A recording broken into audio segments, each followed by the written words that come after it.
तो हम बात कर रहे थे रिस्क फैक्टर्स की। तो coronary artery disease after 50 years of age, alcoholism, smoking, diabetes mellitus, sodium का इंटेक, ये जो ऊपर से नमक डाल डाल के गजाओं में खा रहे होते हैं, इससे प्रॉब्लम होती है। जेंडर इशू, जेंडर में खासतौर पर फीमेल्स का प्रॉब्लम ज़्यादा होता है। फैमिली हिस्ट्री, अगर फैमिली में जो है वो ब्लड प्रेशर है तो उसकी वजह से भी एक रिस्क बढ़ जाता है। ओबेसिटी, ओबेसिटी बहुत ज़्यादा खतरनाक मामला है। ओबेसिटी का ना सिर्फ ब्लड प्रेशर के लिए रिस्क बढ़ता है, बल्कि डायबिटीज के लिए रिस्क बढ़ता है, सर्टेन कैंसर्स के लिए रिस्क बढ़ता है, और एक डिप्रेशन भी आता है इंसान के ऊपर, क्योंकि मोटे आदमी को लोग टॉन्ट करते हैं, पर्सनैलिटी उसकी हिट होती है और वो नेगेटिव थॉट्स का ज़्यादा शिकार होता है। मोटे लोगों को लोग जो है अपने पास बिठालते नहीं हैं, उनका मजाक उड़ा रहे होते हैं, जो कि बिल्कुल गलत है। बुली करते हैं और उनकी इज्जत नफ्स को मजरू करते हैं। तो इसके साथ काफ़ी चीज़ें रिलेटेड हैं ओबेसिटी के ऊपर, है ना। सोशल फैक्टर्स भी अच्छे खासे रिलेटेड हैं। बहरहाल, तो ब्लड प्रेशर हाई होने का रिस्क होता है। सीडेंटरी लाइफ स्टाइल, अब खा रहे हैं, पी रहे हैं, बैठे हुए हैं, कोई स्पोर्ट्स नहीं है, कोई फिजिकल एक्टिविटी नहीं है, और बस घर पे टीवी देख रहे हैं, मोबाइल पर वक्त गुजार रहे हैं, तो उससे क्या होता है कि आपके अंदर बहुत सारी चेंजेस आती हैं जो कि रिस्क फैक्टर बन सकती हैं ब्लड प्रेशर के लिए। कार्डियक इश्यूज आ सकते हैं, डायबिटीज का रिस्क है, ओबेसिटी है। अच्छा जी, इसी के से स्ट्रेस, स्ट्रेस मैंने बता दिया आपको, स्ट्रेस का बहुत अहम किरदार है। ये तमाम रिस्क फैक्टर्स है। पैथोफिजियोलॉजी यही कि जनाब आपको पता है पूरा जो ब्लड प्रेशर जो है वो आर्टीरियल सिस्टम और वेनस सिस्टम, ये सब जो है वो काबू में होता है एएनएस के, ऑटोनॉमिक नर्वस सिस्टम के। तो सिंपैथेटिक नर्वस सिस्टम जब भी स्टिमुलेट होगा, आपको पता है वेजो कंस्ट्रिक्शन होती है, कार्डियक पंपिंग बढ़ जाती है, उससे ब्लड प्रेशर हाई होने का चांस होता है। गुस्से में, खौफ में और जहनी दबाव में सिंपैथेटिक नर्वस सिस्टम हमारा ओवर एक्टिव हो जाता है, ओवर ड्राइव करता है, ब्लड प्रेशर हाई के मरीज बना देता है। ऐसी तरीके से वेस्कुलर एंडोथीलियम, वेस्कुलर एंडोथीलियम का बहुत अहम किरदार है। वक्त के साथ एंडोथीलियम जो है वो रफ होना शुरू हो जाती है, और जब रफ होती है तो उसमें प्लेटलेट्स के चिपकने की सलाहियत पैदा हो जाती है। प्लेटलेट्स चिपके नहीं और पूरा एक प्लॉट वहां पर बनना शुरू हो जाता है, तो माइक्रो थ्रोम्बोसिस बनना शुरू हो जाते हैं वक्त के साथ। यही वजह है कि हमारी परफॉर्मेंस डे बाय डे कम हो रही होती है अगर हम अपना ख्याल ना रखें, अगर हम एक्सरसाइज ना करें, अगर हम मोबिलिटी ना करें, अगर हम पानी का इंटेक अच्छा ना रखें, अगर हम वाइटामिन ना लें, खासतौर पर विटामिन ई और सी, और हम सेचुरेटेड फैट्स ज़्यादा इन्हेसार करें, तो ये इन सब चीज़ों का असर आता है वेस्कुलर एंडोथेलियम पर। ठीक है। और याद रखें, ये जो एथेरोस्क्लेरोसिस है ना, ये पैदाइश से स्टार्ट हो जाती है। बच्चा पैदा हुआ और ये सारे अमल शुरू हो गए।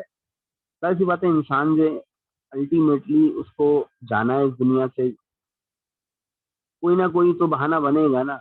तो एक एंडोथेलियम इंजरी भी एक चीज़ है, एक पूरा टॉपिक है।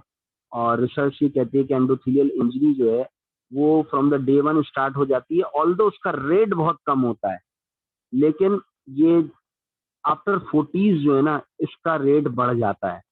और चूंकि इंसान मिडिल एज में जब होता है या मिडिल एज को क्रॉस कर रहा होता है, उस वक्त अगर एहतियाती तदाबीर इख्तियार नहीं करी ना, तो ये सारी चीजें आनी है।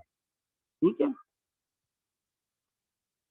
आवाज आ रही है? क्लियर है? यहाँ तक बात समझ में आ रही है? Yes sir. इसी तरीके से रीनल सिस्टम की एक्टिविटीज हैं, बता दिया मैंने आपको। किडनी का सारा मामला है, वो रेनिन एंजियोटेंसिन मैकेनिज्म याद है कुछ आपको?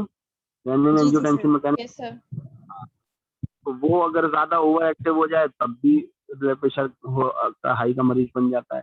अच्छा, किडनी दबाव कैसे लेती है? अब सवाल पैदा ये होता है, किडनी दबाव कैसे लेती है?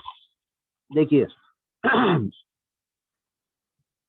पानी का इंटेक जो है ना, ये हमारी इक्विलिब्रियम सेट करेगा। हमारा होम्योस्टेसिस जो है ना, पानी पर बहुत डिपेंडेंट है। कम पानी लेंगे तब भी प्रॉब्लम है, ज्यादा पानी लेंगे तब भी प्रॉब्लम है। तो एतदाल में रहना बहुत अच्छा है। और करें पानी कम है तो जिस्म से पसीना भी निकल रहा है, यूरिनेशन भी हो रही है, तो लॉस तो हो रहा है ना। अब किडनी जो है सॉल्ट को और पानी को रोकने की कोशिश करती है, लेकिन एनवायरनमेंट जो है उस चीज की इजाजत नहीं दे पा रहा होता। भाई पानी आप पी नहीं रहे और पेशाब फुल टाइम रोक नहीं सकते, पेशाब भी खारिज होगा, और पेशाब जब खारिज होगा तो पानी भी निकलेगा, नमकियात भी निकलेगा। फिर पसीना, पसीना कोई रोक सकता है अपनी मर्जी से? अब गर्मी है, धूप है, अब देखें अल्हम्दुलिल्लाह इस वक्त हम एसी में बैठे हैं, मैं एसी में बैठा हुआ हूँ। अब जरा सा बाहर निकलता हूँ तो गर्मी का एहसास होता है, फिर कमरे में आके बैठ जाता हूँ। अब इस लम्हे अगर लाइट चली जाए और लंबे लंबे ब्रेक डाउन हो, जनरेटर भी काम ना करे, यूपीएस की सप्लाई भी खत्म हो जाए, तो फिर क्या होना है? फिर एक वहशत तारी होगी, उस वहशत से भी सिंपैथेटिक नर्वस सिस्टम बढ़ जाता है, और फिर पसीना निकलेगा तो उसका दबाव आता है गुर्दे के ऊपर। याद रखिए, पसीने का दबाव आता है गुर्दे पर, लिहाजा हमें पानी फौरन पीना चाहिए। ऐसी डाइट लेना चाहिए जैसे लस्सी है, सत्तू है, जिससे प्यास कम हो जाए, नमकियात बैलेंस हो जाए, पानी का इंटेक अच्छा हो जाए। ठीक है, लिक्विड डाइट के ऊपर आ जाना चाहिए। खीरा है, ककड़ी है, इन चीजों का इस्तेमाल कर। ठीक है, ड्रिंक्स पिए, मशरूबात पिए, नेचुरल ड्रिंक्स खासतौर पर, जैसे फालसे का शरबत है, ये बेहतरीन इलेक्ट्रोलाइट्स हैं इसके अंदर। लीची, लीची के अंदर बेहतरीन, देखो कुदरत ने लीची को गर्मियों में पैदा किया। अब इस वक्त लीची का सीजन है ना, यस ऑल्दो की बड़ी महंगी, लेकिन अगर अफोर्ड कर सकें तो जरूर खाएं। आप देखें, आप कम से कम ना एक वक्त हम 8 से 10 दाने लीची के खाएं, और उसके बाद आप फील करेंगी कि हाँ यार, ये एक तरावट आई मेरे अंदर ना, थोड़ी सी एनर्जी आई, आंखें खुलेंगी, एक्टिविटी शुरू हो जाएगी जिसम के अंदर। इसके अंदर इलेक्ट्रोलाइट्स बहुत अच्छे हैं। फिर नारियल का पानी है, ठीक है, ये पीजिए। अच्छा, ये सारी वो हिदायत हैं जो हम पेशेंट्स को बता सकते हैं, इसमें दवा कहीं नहीं है ना। अब यस अगर सर। उसको बता दिया का इस्तेमाल कर लो, सत्तू का इस्तेमाल कर लो, तो वो खुश भी होगा और उसके जहन में एक ऑप्शन खुलेगा। पेशेंट ना बहुत सारी चीजों को भूला हुआ होता है, हालांकि वो घर में ऐसे मेजर्स करके अपने आप को रेगुलेट कर सकता है, लेकिन वो दवाई के ऊपर डिपेंडेंट हो जाता है, वो डॉक्टर के ऊपर डिपेंडेंट हो जाता है। ये भी एक बड़ा मसला है। अब फर्ज करें इलेक्ट्रोलाइट इम्बैलेंस हुआ हुआ उसका, और हम ब्लड प्रेशर की दवा दे रहे हैं, तो खातिर खा रिजल्ट नहीं आएगा। ठीक है ना, डाइट और फिर मेडिसिन, ये मिलकर जो है बहुत अच्छा कंट्रोल करते हैं। ऐसे ही एंडोक्राइन सिस्टम है, मैंने पूरा एंडोक्राइन का आपको ब्रीफ कर चुका हूँ। ये सारी जो चीजें हैं ये कंट्रोल करती है फिजियोलॉजी ऑफ ब्लड प्रेशर। ठीक है, रिपीट करते हैं, सिंपैथिक नर्वस सिस्टम, फिर एंडोथीलियल इश्यूज, रीनल इश्यूज, और एंडोक्राइन इश्यूज। ये चार जो है ना मेजर चीजें। तो तशखीस करते वक्त, इन्वेस्टिगेशंस खोलते वक्त हमें इन 3-4 चीजों का ख्याल रखना है। नर्वस सिस्टम की जो बात करी, ये स्ट्रेस रिलेटेड हो जाएगा ज्यादातर। एंडोथीलियल का मसला ये है कि उसकी डाइट में एंटीऑक्सीडेंट फ्रूट्स और वेजिटेबल्स का इजाफा करवाएं, डाइटरी एडवाइस भी दें, और सप्लीमेंट भी लिख दें, उसको विटामिन सी और विटामिन ई की तरफ लेकर आए। ठीक है, दवाइयों में जहां आप ब्लड प्रेशर की दवा लेकर आए, वहां पर विटामिन ई भी लिख दें उसको। अच्छा, बहुत ज्यादा इस्तेमाल नहीं करना है विटामिन ई का, क्योंकि ये फैट सॉल्युबल है, ये स्टोर होना शुरू हो जाती है, तो बस चंद दिन इस्तेमाल कराएं फिर ब्रेक लगा दें। ठीक है, विटामिन सी फिर भी आप डेली बेसिस पर दे सकते हैं, लेकिन बास कंडीशंस में इसको भी रोकना पड़ता है। सीने में जलन कर रही है, डायरिया का इशू है, पेप्टिक अल्सर है, वहां रोकना पड़ता है। और किडनी का सारा वो मामला। अच्छा जी, फिर सिंपैथेटिक नर्वस सिस्टम को अल्टीमेटली इन्होंने एक छोटा सा रिलेट की सारी डिस्कशन करके एक फॉर्मूला भी बताया हुआ है। BP is equal to cardiac output और सिस्टमिक वेस्कुलर रेजिस्टेंस। ये आपने बुनियादी क्लासों में भी पढ़ा होगा, आपने 9-10 में भी पढ़ा होगा कि ब्लड प्रेशर जो है वो कार्डिक आउटपुट पे डिपेंड करता है और वेस्कुलर रेजिस्टेंस पे डिपेंड करता है। कार्डिक आउटपुट का मतलब वही है कि सिस्टोलिक जो आउटपुट है, इजेक्शन है दिल का, वो क्या पावरफुली निकल रहा है, एक्स्ट्राऑर्डिनरी पावरफुल तरीके से ब्लड बाहर निकल रहा है, तो भी ब्लड प्रेशर बढ़ जाएगा। और उसका रीजन वही होता है, सिंपैथेटिक ओवरड्राइव। ठीक है, नंबर 1। फिर वेस्कुलर रेजिस्टेंस। अब वेस्कुलर रेजिस्टेंस से मुराद ये कि आर्टरीज की तंगी, खासतौर पर आर्टरीज की तंगी, ये भी सिंपैथिक नर्वस सिस्टम से भी रिलेट करता है, लेकिन उसके साथ और भी रिस्क फैक्टर्स हैं। अब जो भी रिस्क फैक्टर्स हैं अल्टीमेटली या तो ये दिल की धड़कन को बढ़ा देंगे, दिल का जो ब्लड को फेंकने का निजाम है उसकी ताकत बढ़ा देंगे, या फिर ये शरियानों और मरीजों में, खासतौर पर शरियानों में तंगी लेकर आएंगे। तो इन दोनों का जो इफेक्ट है, इनमें से कोई भी एक फैक्टर बढ़ जाएगा, ब्लड प्रेशर बढ़ जाएगा, और अगर दोनों बढ़ गए तो ब्लड प्रेशर 4 गुना बढ़ जाएगा। अगर किसी के दिल में भी प्रॉब्लम है और एथीरोस्क्लेरोसिस भी है, तो उसका ब्लड प्रेशर काबू में जरा देर से ही आता है। अक्सर आपने देखा होगा लोगों का ब्लड प्रेशर जो है वो डोज रिलेटेड बन जाता है, यानी डोज बढ़ानी पड़ती है, और फिर एक वक्त आता है कि दवा चेंज करनी पड़ती है, फिर एक वक्त ऐसा आता है कि दो दो दवाइयां मिलाकर देना पड़ रही होती हैं, कॉम्बिनेशन थेरेपी शुरू हो जाती है। ऐसे मरीजों के साथ बड़ा मसला होता है, क्योंकि उनका कार्डियक इशू भी होता है और आर्टरीज भी जो है ना बहुत सिकुड़ना शुरू हो जाती हैं। तो फिर उनके साथ इवेंट आ जाते हैं, हार्ट अटैक्स आ जाते हैं, रिपीटेड हार्ट अटैक्स आ रहे होते हैं। ये बड़े खतरे में होते हैं ऐसे पेशेंट्स, अनकंट्रोल हाइपरटेंशन के पेशेंट्स बन जाते हैं। वेस्कुलर एंडोथेलियल का मैंने आपको बता दी सारी वही चीजें। अच्छा, ये जरा सा देख लीजिए कि पूरा एक निज़ाम, रीनल सिस्टम और रेनिन एंजियोटेंसिन का सारा वो ये मामला है। ठीक है, इसको आप पढ़ लीजिएगा। एंडोक्राइन का एल्डोस्टेरॉन एंजियोटेंसिन वाला। अच्छा जी, क्लिनिकल फीचर्स पर बात करते हैं। देखिए, मेजॉरिटी केसेस में ब्लड प्रेशर हाई का पेशेंट जो है उसको ये इदराक ही नहीं होता कि उसको ब्लड प्रेशर हाई हो रहा है। जब कोई इवेंट आता है, एक्सीडेंट होता है, इंसिडेंट होता है, तब ये चीज सामने आती है कि यार वो ब्लड प्रेशर का मरीज है। लिहाजा इसको साइलेंट किलर डिजीज भी कहा जा रहा है। और ये 40-50 ईयर्स वाले पेशेंट्स के बारे में कहा जाता था कि इनको ब्लड प्रेशर जरूर चेक कराना चाहिए, कम से कम 3 महीने में एक बार जरूर चेक करवाएं। लेकिन अब इशू ये है कि ये यंग एज में भी हो गया है, 30 साल 25 साल का पेशेंट है और ब्लड प्रेशर का मरीज बन चुका है। ऐसे केसेस भी सामने आ रहे हैं, लिहाजा उसको किसी भी तरीके से नजरअंदाज नहीं किया जा सकता। तो ये जो मेडिकल एग्जामिनेशन होता है ना, इस साल में एक मर्तबा तो जरूरी होता है हर शख्स का, लेकिन जिसके साथ रिस्क फैक्टर ज्यादा हो उसको कम से कम साल में 2 मर्तबा 3 मर्तबा मेडिकल एग्जामिनेशन करवा लेना चाहिए। डिजीज सामने आ जाती है, पकड़ा जाता है। और हिस्ट्री टेकिंग जो है ना, फिजिशियन की ये रिस्पॉन्सिबिलिटी है कि उसमें लाइफस्टाइल को भी देखे, उसमें डाइटरी पैटर्न भी देखे, उसमें इमोशनल स्ट्रेस भी देखे, सारी चीजों को टटोले। ब्लड प्रेशर की दवा तो अल्टीमेटली लिखनी है, लेकिन आपने अगर टटोला नहीं ना, तो आप उसको सही तरीके से कंट्रोल कर नहीं पाएंगे। और ये एक वक्त आएगा कि डोज रिलेटेड हाइपरटेंशन वाला केस बन जाएगा, फिर ये कॉम्बिनेशन थेरेपी की तरफ जाएगा, फिर खुदा ना खास्ता ये कार्डियक वार्ड में एडमिट होगा, फिर खुदा ना खास्ता अल्लाह ना करे वो हार्ट अटैक होकर ये फर्टिलिटी का शिकार हो सकता है। और इवेंट्स ऐसे ही होते हैं, कार्डियक इवेंट्स ऐसे ही होते हैं। ठीक है,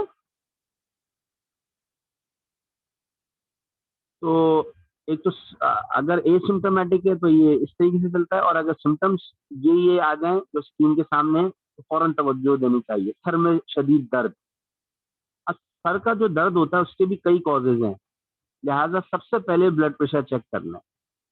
अगर शदीद सर में दर्द हो रहा है या अगर हल्का हल्का भी सर में दर्द हो रहा है और काफी देर तक रह रहा है, तो ब्लड प्रेशर जरूर चेक करें।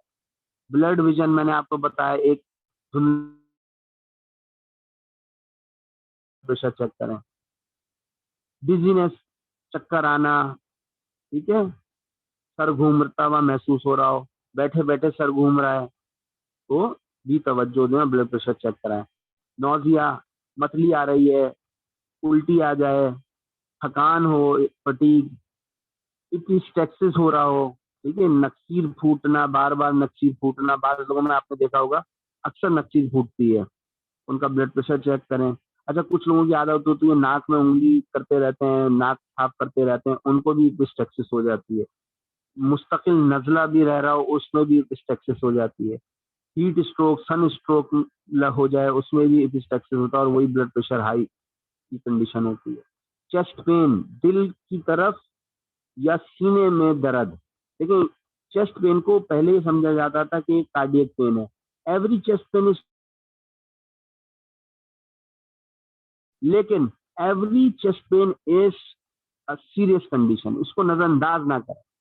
अगर शदीद चेस्ट पेन हो रहा है, इवन राइट साइड पर ही क्यों ना हो रहा हो, तो इसको इंस्पेक्ट करें, इसको सही तरीके से इन्वेस्टिगेट करें। पहले ये समझा जाता था कि एंजाइना का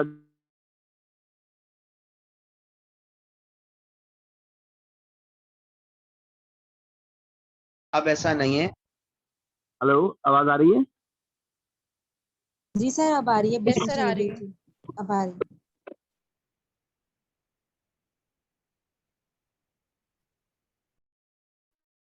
पहले किया जाता था कि लेफ्ट साइड पर भी पेन रहेगा, लेकिन अब ऐसी प्रेजेंटेशन नहीं होती, राइट साइड पर भी हो जाती है। ठीक है, तो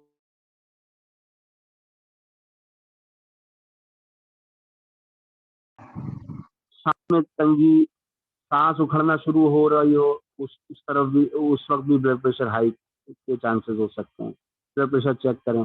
इरेगुलर हार्ट बीट हो, ठीक है, पेपिल हो, आँख आ रही हो, ये तमाम चीजें जो है इस पर तवज्जो देनी चाहिए। तो ये चंद ऐसी अलामतें हैं जिस पर कान खड़े करने चाहिए।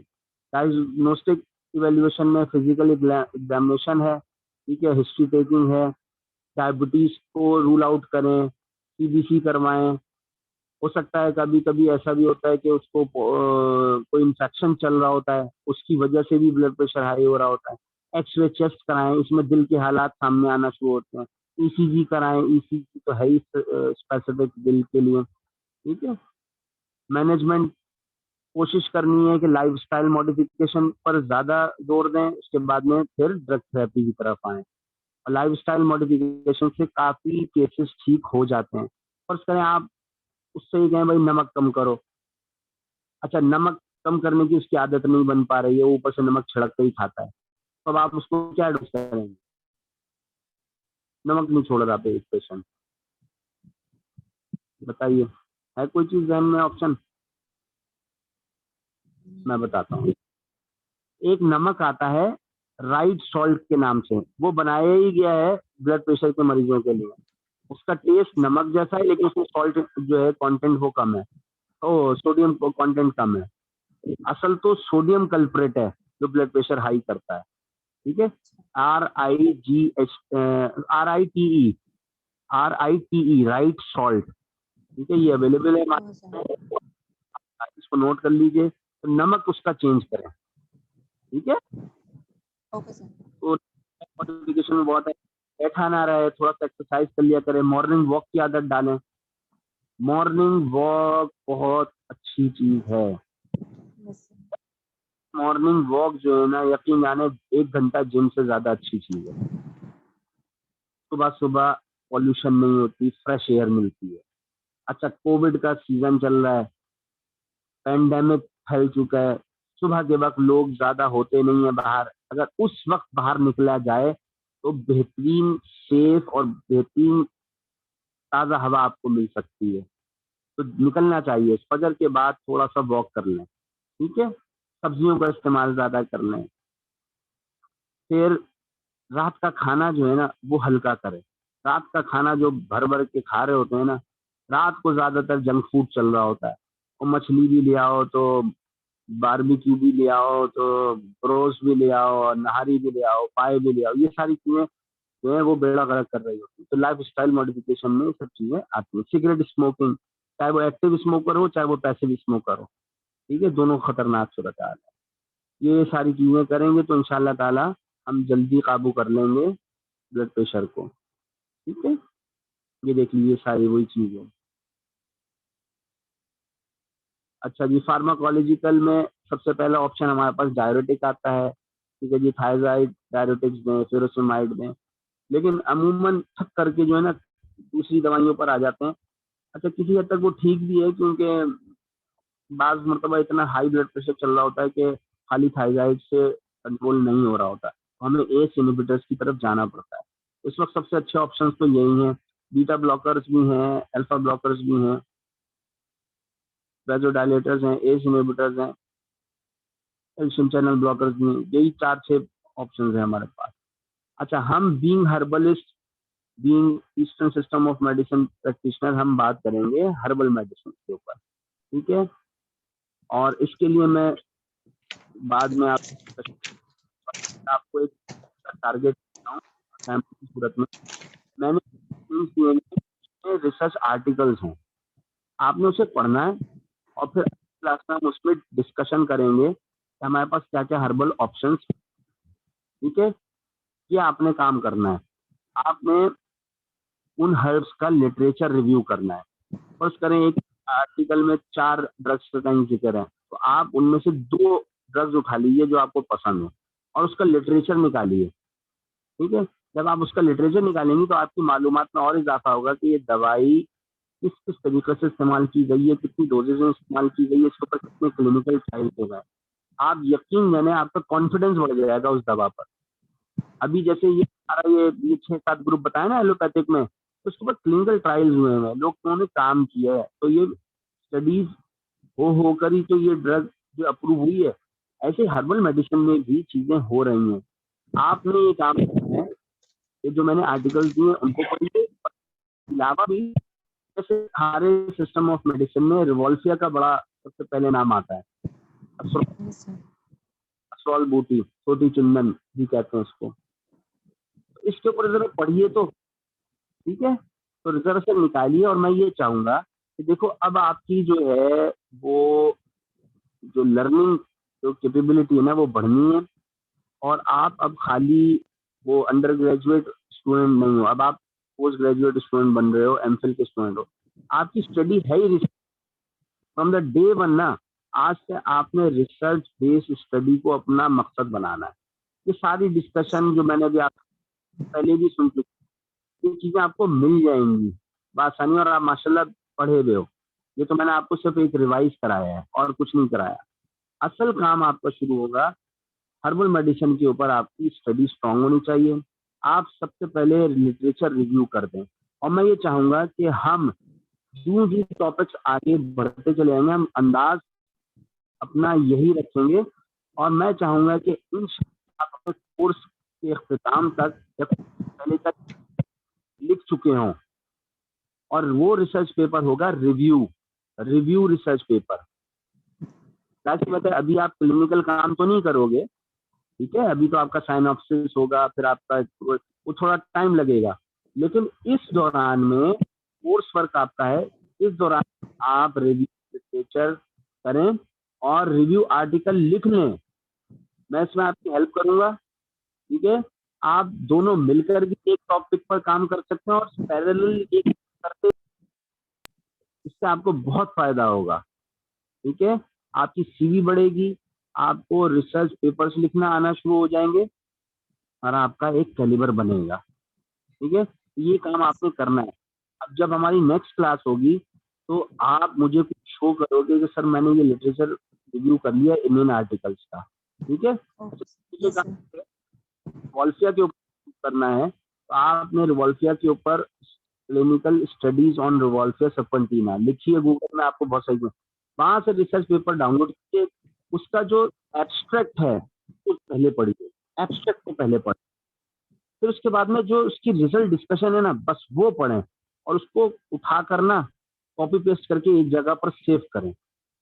फिर हम ये करेंगे कि उसको रिफ्रेश करेंगे, और 25-30 आर्टिकल सिंगल ड्रग, और कोशिश करिएगा कि करंट या लास्ट 10 ईयर्स का लिटरेचर निकालें, ठीक है। जब ये समेट कर हम करेंगे और एक जगह लिखेंगे तो ये बन जाएगा रिव्यू, ये बन जाएगा रिव्यू आर्टिकल, और हम इसको महीने भर के अंदर इस फॉर्म में ले आ सकते हैं। हम इसको किसी न किसी अच्छी जगह पर इसको सबमिट कर दें, और जब सबमिट करेंगे तो वो भी इसको फीडबैक देंगे, ये इसमें ये चीज़ की कमी है, वो चीज़ की कमी है, तो इम्प्रूव करते जाएंगे, और एक वक्त आएगा कि हमारा रिसर्च पेपर छप जाएगा, एक्सेप्ट हो जाएगा। बेटा ये काम करना है, ठीक है। इसमें पीछे नहीं हटना, इसमें सुस्ती का शिकार मत होना, इसमें ये मत करना कि यार अच्छा कर लेंगे देख लेंगे, ये फिर कभी नहीं होगा। तो Yes, तुम sir. लोग अभी हो गए हो, अभी तुम लोगों ने एडमिशन लिया है, जज्बा अच्छा है, एनर्जी है, वक्त के साथ साथ ना ये सब थोड़ा कम हो जाएगा। कोर्स वर्क खत्म हुआ फिर भूल जाओगे तुम लोग, नहीं कर पाओगे, ये मैं नहीं कर पाऊंगा। इसी दौरान में रिव्यू आर्टिकल लिखना है, और जब तुम्हारा Okay, कोर्स sir. वर्क खत्म हो तो इंशाल्लाह फिर साइनॉप्सिस तुम लोग सबमिट करोगे, फिर क्लिनिकल काम शुरू होगा। और जब क्लिनिकल काम शुरू होता है तो उसमें और मेहनत लगती है, फिर उसको हम थीसिस की शक्ल देते हैं, और थीसिस में से हम एक रिसर्च पेपर निकालते हैं, वो आपके लिए काम आता है, आपकी डिग्री को सपोर्ट करता है। तो बेटा अब ये मेहनत वाला काम शुरू हो गया है, अब ढीले नहीं पड़ना है। और मुझे थोड़ा अफसोस भी है कि हमारे वो 2 बच्चे जो दूसरे हैं, वो आज क्यों नहीं है। आज पहली क्लास है, एमफिल की क्लास है और वो वाला सर बिहेवियर। सर नाजिश की तो शादी है आज। अच्छा, माशाल्लाह, वेरी गुड, जी मुबारक सर, हो। राबिया को मैसेज किया, वो राबिया रिप्लाई नहीं कर रही, लेकिन नाजिश का तो मसला था। देखिए, बात सिंपल ये है कि ये खुद ही अपना कैरियर है ना, आपका कैरियर है। जी जी जी सर, बिल्कुल। हमने तो कर लिया एमफिल पीएचडी, आज हम आपको पढ़ा रहे हैं अल्लाह के फजल करम से। इंशाल्लाह आप भी इस काबिल हो जाओगे। बात सिंपल ये है कि सीरियस लेना चाहिए, स्टडीज को जी सर। सीरियस तो कुछ करना, ठीक है। फ्रॉम द डे वन पता चल जाता है कि कौन सीरियस है कौन नहीं सीरियस, ठीक है।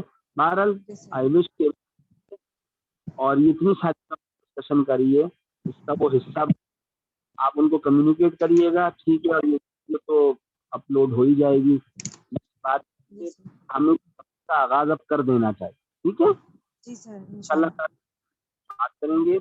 और जो लिंक्स मैंने दिए हुए हैं वो उसको आप रिट्रीव करें वहां से, अपनी एनरोलमेंट करवा लें किसी से, ठीक है। Yes sir. जी बात होती चलें। अब आप हर्बल मेडिसिन का सारा वो काम करके, और जरूरी नहीं है कि आप अपनी बात करें, बीच में भी बात कर सकते हैं, कोई डिस्कशन करना है वॉइस मैसेज मुझे छोड़ दीजिए। अब तो ग्रुप बन गया ना आपका, उसके ऊपर हम जी सर। प्लेटफॉर्म करते रहेंगे, ठीक है। यहाँ तक यस कोई सर। सवाल पूछिए। सर मैंने ये पूछना था, जो एपिस्टेक्सिस है, नक्सीर फूटने का जो आपने बताया, तो सर ये एक प्रिवेंटिव मैकेनिज्म भी तो हो सकता है ना, जैसे बॉडी में ब्लड प्रेशर एकदम शूट कर गया तो उस चीज को ओवरकम करने के लिए एकदम से ब्लीडिंग हो जाए नाक से, क्योंकि मैंने 2 पेशेंट इस तरह के देखे हैं कि जैसे हाँ उनको जी, ब्लीडिंग हुई नाक से, उनका बीपी थोड़ा डाउन हो गया, तो मतलब इसको ऐसे कह सकते हैं हम लोग? ये प्रिवेंटिव एक हो जाता है एस्पेक्ट, अच्छी बात है। इसमें खतरा ये होता है कि स्ट्रोक ना हो जाए अच्छा इनको। हाँ, प्रेशर हाई होता है, ब्रेन के ऊपर जो ना दबाव बढ़ जाता है, तो जो है वो नक्सीर के जरिए ब्लड प्रेशर थोड़ा कम जी कर जी, देती है, लेकिन बार बार नहीं होना चाहिए। सही। ठीक है स्टूडेंट थी हमारी यहाँ, मुझे नाम याद नहीं आ रहा, कहीं तुम्हारी जूनियर थी या तुम्हारी क्लास फेलो थी, हफ्सा करके थे। तो आए दिन नक्सीर फूटती थी, और खासतौर पर गर्मियों में ना उसको नक्सीर बहुत फूटती थी। तो अब वो इतना ब्लड होता था वो, अब जैसे कि जब बॉडी में से ब्लड निकलेगा, अपना ब्लड अपनी आंखों से आदमी देखे, तो पैनिक कितना होगा, उसका स्ट्रेस लेवल कितना बढ़ जाएगा, ठीक है ना। तो परेशान हो जाया जी करती जी, थी, उसका इलाज भी हुआ, और ठंडी उसको दवाइयाँ हमने दी, उसका माशाल्लाह मामला बेहतर हुआ। सही हो तो गया। ये सही। केमिकल तो है, लेकिन बार बार फिर ये रूल आउट करना है, और इसमें दवाइयाँ देनी पड़ती हैं। मुशक्किनात से फायदा होता है नक्सीर में, जैसे खमीरा संदल है, ये बहुत अच्छी चॉइस है, ठीक है। खमीरा संदल है, और शरबत नीलोफर, ठीक है, शरबत जी सर। संदल, से बहुत अच्छा फायदा होता है नक्सीर वाले पेशेंट को। और ये ब्लड प्रेशर के भी जो स्टेब्लिश केसेस होते हैं, उनको भी बहुत फायदा करता है। यानी रोवोल्फिया तो हमारी यहाँ चॉइस है ही, लेकिन नक्सीर वाले को रोवोल्फिया से ज्यादा इस कैटेगरी ऑफ मेडिसिन से फायदा होगा, जैसे कि संदल है, नीलोफर है, ठीक है ना। ठंडी चीजों से फायदा ज्यादा होता है। तो ये इसका ख्याल करना चाहिए, बार बार नक्सीर फूटना अच्छी अलामत नहीं है, यस सर। ठीक है। और कोई सवाल?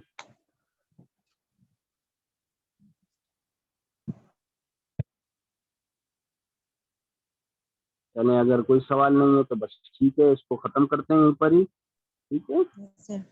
Yes sir. वमा अलैना इल्लल बलाग। ठीक है, अल्लाह हाफिज। ये रिकॉर्डिंग मुझे भेज दिएगा बेटा। Okay sir. अल्लाह हाफिज। अल्लाह हाफिज।